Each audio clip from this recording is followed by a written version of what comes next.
Here with Michigan assistant coach LaVall Jordan. Thanks for joining us. And let's just start your first year at Michigan. What do you think so far? Loving it, loving it. Dream job, you know. Grew up an hour down the road. Love the Big Ten, and working with Coach Beeline and all these guys is great, man. I'm having a blast. All right, the players love you. I was talking to Stu Douglas, and he said he remembered you as a player, and he watched you as a player. He said that's when he first got into basketball. And he remembers you on the free throw line in the NCAA Tournament. Yeah. Let's see you shoot some free throws. That's a bad memory. Can we not relive that? Well, make the free throw. Mike Miller in Florida had a chance to beat you guys at Butler. They beat us. And, well, you were on the free throw line. What was the situation? We were up one, I think 8.3 on the clock, and had a chance to upset them, and I missed two. So I did not put them in like I would have if I would have had another chance, but you don't get second chances. Well, and then we went to overtime. At first I missed a shot to go to overtime. Could have won it in regulation. And then went to overtime, got fouled. First free throws of the game, missed them both. Come down, Miller hits a floater in the lane, similar to the Bryce Drew shot. You know, somebody's got to be the GOAT, right? Look at that, still can't make them. And they put me in the contest. Well, you interviewed for Michigan the day after Bakari interviewed for an assistant coaching position, Bakari Alexander, and it was a great interview, and Coach Beeline thought he was going to hire him. Mm-hmm. And then you came along, and there was only one spot available, and he thought, well, now what do I do? Because he had one spot. Yeah.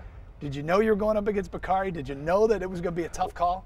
I got word on the street, but you know, he does a great job, and you know, I just tried to put my best foot forward, obviously, and give him my strengths. But BA's tough competition. If you've met him, you know, you'll always remember him. So you can't. It's hard to compete with him. You know, we played against each other, so we competed then, and we competed for the job. So it's good to be on his team for once. And another position opened up, and so you both ended up on the same staff, which is great for you. Can't complain. No, now you also, as a youngster, Jonas Conlon, Travis's older brother, coached you in middle school. Way back in the day. What do you remember about that Coach Conlon as opposed to this Coach Conlon on this? Well, staff? he was at the college, Albion College. I grew up in Albion, Michigan, and Jonas was there. So you know, he was kind of one of the mentors coaching the young fellas. So I was eating up every word he said, just trying to figure out if I could play it in high school at that point. And he did a great job. I just remember the name Jonas because I never met too many Jonases. Let's talk about this team. What needs to happen as you get into the Big Ten schedule? You guys try and get on track, get some wins. I just need to stay the course. I think our guys, you know, obviously if you look at a few of the games we lost close, we're capable. And it's just shoring up a few things, you know, that sometimes you don't know until you go through it. You know, there's a lot that I didn't know as a freshman.